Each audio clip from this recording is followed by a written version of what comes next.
दोस्तों, आज हम आपके लिए महात्मा बुद्ध की ऐसी कहानी लेकर आए हैं जिसे सुनकर आप अपने अंदर उठ रहे गंदे और वासना के विचारों को अवश्य रोक पाएंगे।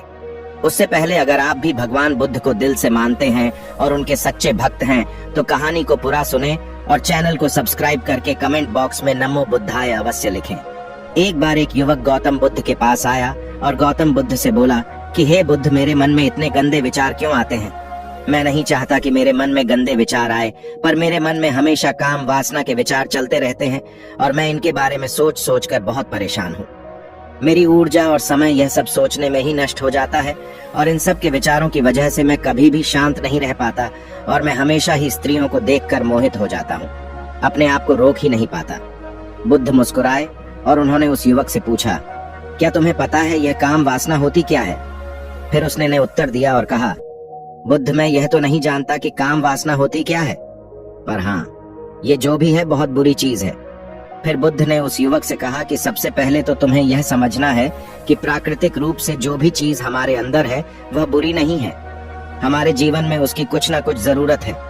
वासना कोई बुरी बात नहीं है। ये तो हमारे मन की एक भावना है जो हमें किसी ना किसी चीज की कमी का एहसास करवाती है और फिर हम उस चीज को पाने के लिए उस चीज की तरफ आकर्षित हो जाते हैं। जैसे अगर तुम्हारे पास धन की कमी है तो तुम में धन पाने की वासना उत्पन्न हो जाएगी। तो वासना कुछ और नहीं, बस एक प्रकार की कमी है जो कि एक प्रकार की जरूरत का एहसास है, और जब यह जरूरत शारीरिक हो तो हम इसे काम वासना का नाम देते हैं। युवक ने गौतम बुद्ध को कहा कि बुद्ध, मुझे काम वासना का मतलब तो समझ में आ गया, पर आप मुझे यह बताइए कि यहाँ आती कहाँ से है और कैसे आती है?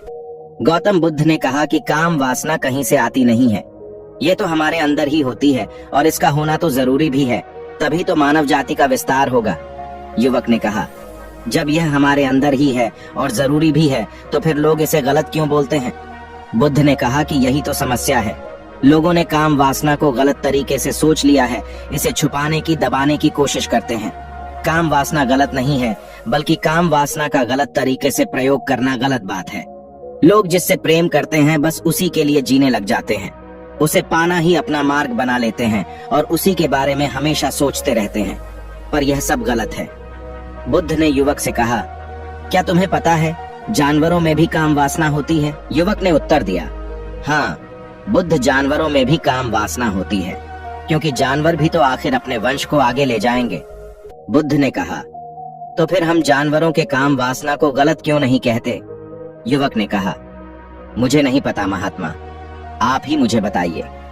गौतम बुद्ध ने कहा कि जानवर अपनी काम वासना का प्रयोग आनंद प्राप्ति के लिए नहीं करते, वह तो सिर्फ संतान उत्पत्ति करने के लिए काम वासना का उपयोग करते हैं। जानवरों को प्रकृति ने इतनी समझ नहीं दी कि वह काम वासना को अपने सुख का आधार बना सके।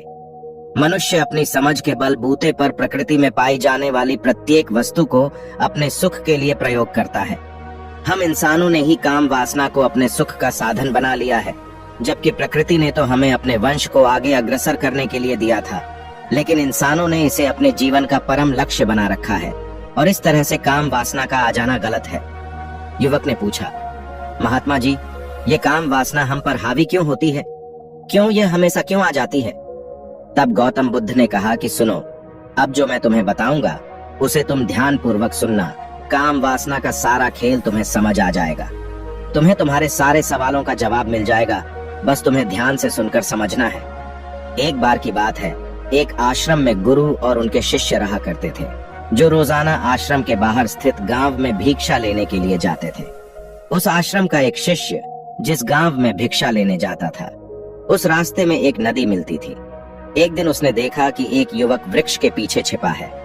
वह उस युवक के पास गया और उससे जाकर बोला, भाई, तुम इस वृक्ष के पीछे छिपकर क्या देख रहे हो?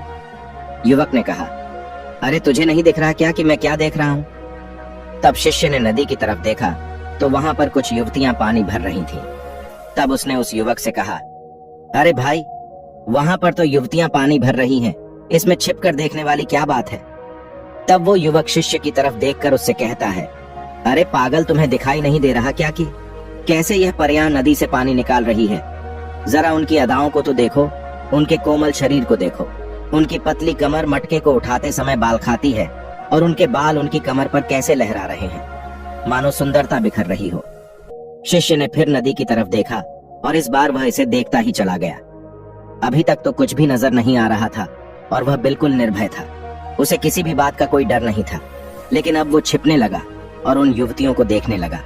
और जब वो छिपकर उन युवतियों को देख रहा था, तभी वह अचानक अंदर से कांप गया और उसने कहा कि यह मैं क्या कर रहा हूँ?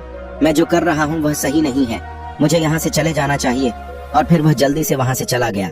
वो आश्रम पहुंच जाता है। आश्रम जाकर वो अपने कार्यों में लग गया। लेकिन जो अभी वह देखकर आया था, वही उसकी आंखों के सामने बार बार आ रहा था। उसके मन में वही दृश्य चल रहा था। उसका मन वही सब कुछ देखने के लिए उतावला हो रहा था। उसका किसी भी काम में मन नहीं लग रहा था। सुबह होते ही वह जल्दी ही भिक्षा के लिए आश्रम से निकल जाता और उस नदी के पास वाले वृक्ष के पास जाता, जहाँ पर वह युवक पहले से मौजूद रहता था। उसके साथ मिलकर युवतियों को छुप छुप कर देखता था। अब वह रोज ऐसा करने लग गया। यह उसके रोज का काम हो गया। अब उस शिष्य का मन किसी भी काम में नहीं लगता था। वो हमेशा ही किसी न किसी प्रकार के विचार में उलझा रहता। वो आश्रम के कार्यों को भी ठीक तरीके से नहीं कर रहा था। ना वो ठीक से सो पाता था, ना वो ठीक से खाना खा पाता था। उसका मन बेचैन सा रहता था। उसका मन बार बार उन युवतियों के सौंदर्य को देखने के लिए लालायित होता रहता था। जब गुरु दीक्षा देते, तब भी उसका मन कहीं और विचारों में खोया रहता था। गुरु ने अपने शिष्य की इन हरकतों को भांप लिया था।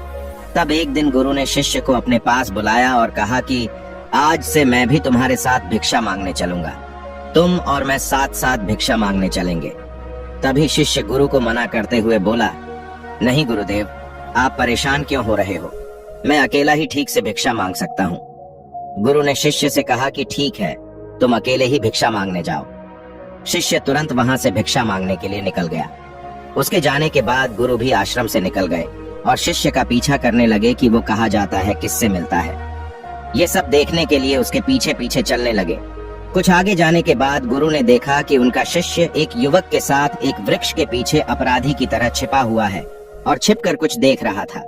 गुरु भी अपने शिष्य के पीछे गए कि आखिर उनका शिष्य क्या देख रहा है, जिसे देखने के लिए वो वृक्ष के पीछे अपराधियों की तरह छिपा हुआ है। गुरु ने देखा कि उनका शिष्य वृक्ष के पीछे छुपकर युवतियों को देख रहा था, जो कि नदी से पानी भर रही थी। तभी गुरु ने शिष्य को कहा कि तुम क्या देख रहे हो? अपने गुरु की आवाज सुनकर वह शिष्य घबरा गया और उसके पसीने छूटने लगे। वह थर थर कांपने लगा, जैसे किसी चोर को चोरी करते समय रंगे हाथों धर लिया हो। उसकी हालत खराब हो गई। वह कुछ भी नहीं बोल रहा था। उसके मुंह से कुछ टूटे फूटे शब्द ही बाहर निकल रहे थे। वो अपने गुरु से नजर भी नहीं मिला पा रहा था। गुरु ने शिष्य की तरफ देखा और कहा कि मेरा शिष्य तो निर्भय था, उसे तो किसी भी चीज का डर नहीं था, लेकिन यह क्या, तुम तो डर के मारे कांप रहे हो। शिष्य ने गुरु से कहा कि मुझे माफ कर दो गुरुदेव, मेरा इसमें कोई दोष नहीं है। उस युवक ने मुझे बहका दिया था, लेकिन आपसे मैं वादा करता हूँ कि आज के बाद मैं ऐसा कभी दोबारा नहीं करूंगा। मुझे माफ कर दो। गुरु ने शिष्य से कहा कि कोई बात नहीं, पर इस बात का तुम ध्यान रखना कि हम जैसी संगति करते हैं वैसा ही फल हमें प्राप्त होता है। उसके विचार हमारे अंदर प्रवेश करते हैं, इसीलिए अच्छी संगति करो जिससे तुम्हारे अंदर अच्छे विचारों का प्रवेश हो। फिर गुरु और शिष्य आश्रम लौट आए और फिर से आश्रम के कार्यों पर ध्यान देने लगे। उसने उस रास्ते को त्याग दिया और दूसरे रास्ते से जाने लगा। वो अपने काम को ध्यान से करता, लेकिन धीरे धीरे उसके अंदर क्रोध उत्पन्न हो गया और फिर वो दूसरों पर क्रोध करने लगा और बेचैन रहने लग गया। अब वो सही समय पर भोजन भी नहीं करता था। वह भोजन भी बहुत कम खाता था। एक रात गुरु शिष्य के पास आए और उसे बोले कि अब तक तुम कितनी बार अपने वादे से मुकर चुके हो। यह सुनकर शिष्य अपने गुरु के चरणों में गिर गया और रोने लगा। रोते रोते ही उसने गुरु से कहा कि गुरुदेव, मैं कई बार अपना वादा भूला हूँ, फिर वादा कर लेता हूँ, लेकिन हर बार मैं वादा भुला देता हूँ। मेरा मन मेरे नियंत्रण में है ही नहीं। मैं बहुत कोशिश करता हूँ कि मैं अपने मन से सारे बुरे विचारों को निकाल डालूं, लेकिन मैं चाहकर भी ऐसा नहीं कर पा रहा हूँ। फिर गुरु ने शिष्य को कहा कि चलो मेरे साथ। गुरु शिष्य को आश्रम के बगीचे में लेकर गए और शिष्य से कहा कि देखो, यहाँ पर कुछ नाली बनी हुई है जिससे नदी का पानी इन पौधों तक आ रहा है और यह पानी एक निरंतर भाव से बह रहा है। क्या तुम इस पानी के बहाव को रोक सकते हो? शिष्य ने कहा कि हाँ गुरुदेव, मैं इस बहाव को रोक सकता हूँ। फिर शिष्य ने मिट्टी उठाकर उस नाली में डाल दी। वो पानी कुछ देर के लिए रुक गया और फिर कुछ समय बाद मिट्टी के ऊपर से पानी बह गया। गुरु ने शिष्य से कहा, अरे यह क्या, यह तो पानी रुका ही नहीं। फिर शिष्य ने कुछ मट्टी पत्थर उठाकर उस नाली में डाल दिए और फिर कुछ समय के लिए पानी रुक गया, लेकिन फिर उस पत्थर के ऊपर से पानी निकल आया। फिर गुरु ने कहा कि यह क्या हुआ? पानी तो फिर से बह गया। तुम तो बोल रहे थे कि तुम इसे रोक दोगे। क्या हम किसी काम को रोकना चाहे तो क्या हम उसे रोक नहीं सकते? तब शिष्य ने कहा, कोई बात नहीं गुरुदेव, मैं इस पानी को तो आपको रोक के दिखाऊंगा। वह फिर से एक भारी सा पत्थर लेकर आया और उसे नाली पर डाल दिया और पानी रुक गया। तब गुरु से कहा कि देखा गुरुदेव, मैंने कहा था ना कि पानी को मैं रोक दूंगा। मैंने पानी को रोक दिखाया, आपकी बात मैंने पूरी कर दी। गुरु मुस्कुराए और बोले, अच्छा जरा ध्यान से देखो पा, ये रुक गया क्या? वो तो पीछे की नाली से बाहर आ गया और अगल बगल से बह रहा है। और ध्यान से देखो, इस पत्थर के आगे भी आ गया और यह पानी अपना रास्ता बदलकर फिर से आगे की तरफ बह जाएगा। और फिर कुछ देर बाद ऐसा ही हुआ। फिर गुरु ने शिष्य को समझाया कि तुम्हारे साथ भी तो ऐसा ही चल रहा है। तुम बार बार प्रयास कर रहे हो, पर हर बार तुम्हारा प्रयास टूट रहा है और यह हमेशा टूटता ही रहेगा। तुम कितना भी मिट्टी पत्थर रख लो, लेकिन पानी तो अपना रास्ता बना ही लेगा। ये सब देखकर शिष्य ने गुरु से कहा कि हे गुरुदेव, क्या कोई तरीका नहीं है जिससे मैं गंदे विचारों से बाहर निकल सकूं और यह मेरे मन में आए ही नहीं? गुरु शिष्य को एक नदी के पास ले गए जहां से उस बगीचे में पानी आ रहा था। गुरु ने शिष्य से कहा, वो पानी इसी नदी से जा रहा है। अगर हम यहीं से उस रास्ते को बंद कर दें जहां से पानी बगीचे में जा रहा है, अब क्या हम पानी को रोक नहीं सकते? शिष्य ने कहा कि हाँ गुरुदेव, अवश्य ऐसा हो सकता है। मैं इस पानी को यहीं से बंद कर देता हूँ, तब आगे की नाली में पानी जाएगा ही नहीं और फिर बगीचे में पानी जाएगा ही नहीं। फिर शिष्य ने नदी से जाने वाले रास्ते को बहुत मेहनत करके पत्थर और मिट्टी डाल डालकर बंद कर दिया और गुरु से कहा कि गुरुदेव, मैंने पानी को बंद कर दिया है, अब यह पानी बगीचे में जाएगा ही नहीं। तब गुरु ने कहा कि अगर पानी बगीचे में नहीं जाएगा तो पौधों को पानी कहाँ से मिलेगा? उन पौधों को तो पानी की आवश्यकता है और उन पौधों में कुछ पौधे तो ऐसे हैं जिनको रोज पानी की आवश्यकता है। वह तो मुरझाकर मर ही जाएंगे, उनका क्या होगा? पानी तो हमें खोलना ही होगा। शिष्य ने गुरु की बात सुनकर वापस नदी से जाने वाले पानी का रास्ता खोल दिया। तब गुरु ने शिष्य से पूछा कि अगर हम इस नदी के पूरे पानी को बगीचे की तरफ कर दे तो क्या होगा? तब शिष्य ने जवाब दिया कि गुरुदेव, वहाँ पर जितने भी पौधे हैं वो गलकर नष्ट हो जाएंगे, वहाँ पर कुछ नहीं बचेगा। फिर गुरु मुस्कुराए और बोले, तुम इस बात को समझो कि हमें किसी भी चीज को रोकना नहीं है, बस हमें हमेशा संतुलन बनाए रखना है। कम पानी से भी पौधे नष्ट होते हैं और ज्यादा पानी से भी पौधे नष्ट होते हैं। हमारा जीवन संतुलन से ही चलता है। गुरु ने शिष्य से कहा कि अगर मैं तुम्हें कहूँ कि तुम आम के बारे में मत सोचो तो तुम्हारे मन में सबसे पहले किसका चित्र आएगा? शिष्य ने कहा कि गुरुदेव, मेरे मन में तो पहला चित्र आम का ही आएगा। गुरु ने कहा कि जब हम गंदे विचारों को जबरदस्ती रोकने का प्रयास करते हैं तो वह और मजबूती के साथ हमारे अंदर प्रवेश करते हैं, हमारे अंदर उठते हैं। इसीलिए हमें उन्हें कभी भी दबाने की कोशिश नहीं करनी चाहिए।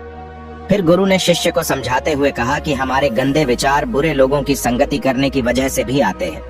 कई बार क्या होता है कि कामुकता हमारे अंदर होती नहीं है, लेकिन कुछ अश्लील लोगों के साथ रहने की वजह से ये हमारे अंदर हावी हो जाती है। फिर शिष्य ने कहा कि गुरुदेव, आप सही कह रहे हैं, मैं अपने मार्ग से भटक गया था। फिर वह शिष्य उस रात बहुत ही चैन की नींद सोया। सुबह अपने कार्यों को पूरे मन से किया और फिर सुबह वो भिक्षा लेने के लिए उसी रास्ते से गया जहां वह युवक आज भी वृक्ष के पीछे छुपकर उन युवतियों को देख रहा था। वह शिष्य नदी पर गया जहां वह युवतियां पानी भर रही थी। उसने उनसे पानी मांगा। उनमें से एक ने उसे पानी पिलाया और उस सन्यासी शिष्य के चरण छुए। शिष्य ने उसे आशीर्वाद दिया कि तुम्हारा कल्याण हो। उसका मन सकारात्मक ऊर्जा से भर गया। उसके चेहरे पर मुस्कान आ गई थी, जैसे कि उसे कुछ खोया हुआ वापस मिल गया हो। वह वापस अपने रास्ते से जाने लगा। तभी पीछे से वह युवक आ गया जो वृक्ष के पीछे छुपा हुआ था।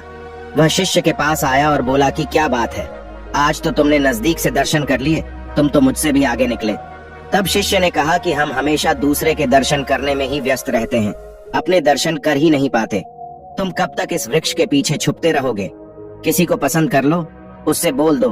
अगर वो भी तुम्हें पसंद करती है तो शादी कर लो और उससे पहले तुम कुछ बन जाओ, अपने आप को पहचान लो। ऐसे अपना समय बर्बाद मत करो। फिर वह युवक रोज उससे मिलने लगा और उस युवक ने नदी पर जाना त्याग दिया और फिर वो युवक अपने जीवन में कुछ बनने के लिए संघर्ष करने लगा। तो तुमने देखा संगति का असर क्या होता है। अपनी संगति बदलो, अपने विचार बदलो। बुद्ध ने युवक से पूछा कि क्या तुम्हें तुम्हारे सारे सवालों का जवाब मिल गया? तब युवक ने कहा कि हाँ महात्मा जी, आपका बहुत बहुत धन्यवाद। तब गौतम बुद्ध ने युवक से कहा कि जब तुम्हारे मन में गंदे विचार आए तब आप अपने आप को दोषी मत मानो, केवल उन विचारों में संतुलन बनाने का प्रयास करो और अपने आप को पहचानो। धन्यवाद।